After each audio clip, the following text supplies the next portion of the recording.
To some, it's a late-night joke. For others, a cocktail party comment designed to inflame passions or hammer away at one party or the other. But to those who have taken the time to examine the rule of Barack Obama, they remain convinced this is the most dangerous time in American history. The book is entitled The Once and Future King, The Rise of Crown Government in America, believing we are not at this moment living in the government the Founding Fathers envisioned. Let's welcome Professor F.H. Buckley to the Hardline. Professor, thank you so much for being here.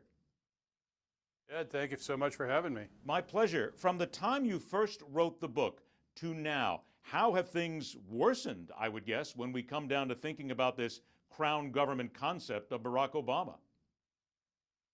Well, you know, the thing is, Obama is the gift that keeps on giving. I mean, he just keeps pushing and pushing and pushing. And the latest example has been on immigration, and the question is whether or not the courts will step in and stop him. Why is it that, to many people, Professor, the courts seem scared of the president, and even those who know constitutional law sometimes seem as if they're reticent to get involved?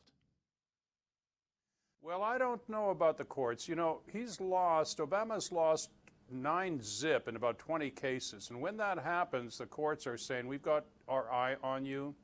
I mean, 9-0 with a divided court is remarkable. And it was 9-0 on Brown v. Board. It was 9-0 on the Nixon tapes.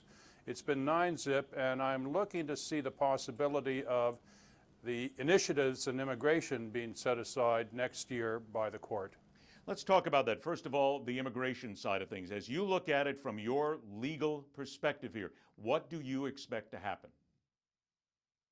What I expect to happen is to have a decision of Judge Andrew Hanen in Texas work its way up through the Fifth Circuit and finally to the Supreme Court in about a year's time. And what I would predict would be that the court will at that point step in and say, no, Mr. President, you've gone too far.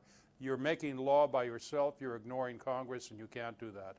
I don't think the court will strike down Obamacare. I think they'll save their fire for the big one this time next year. Does it almost catch you a little bit, and you look every time you see the president going too far and going too far? You just said those magic words that so many people I've heard say so many times.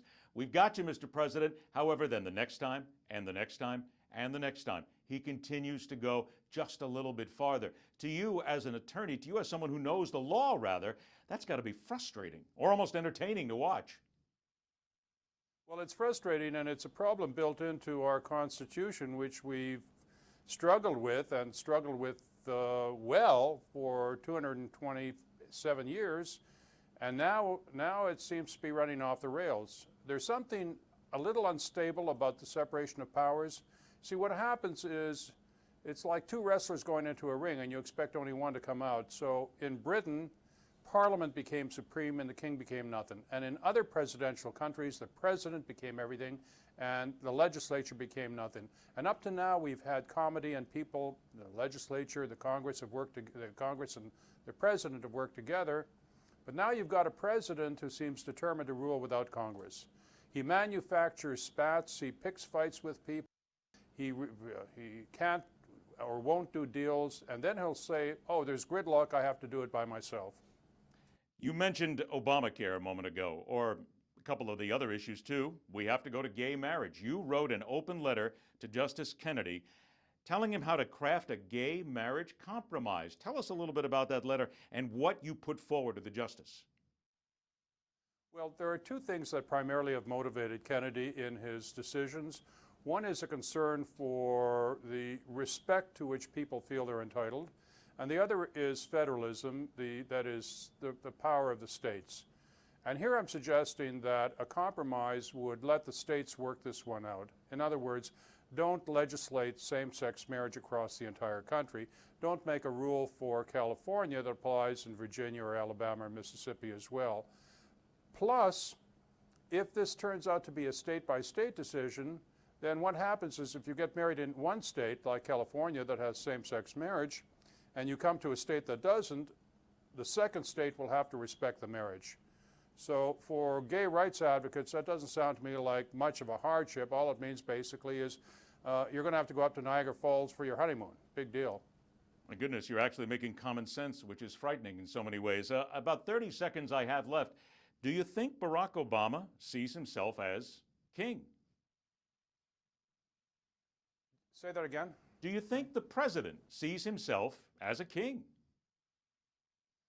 I don't think he sees himself as a king. It's rather more a case of if only.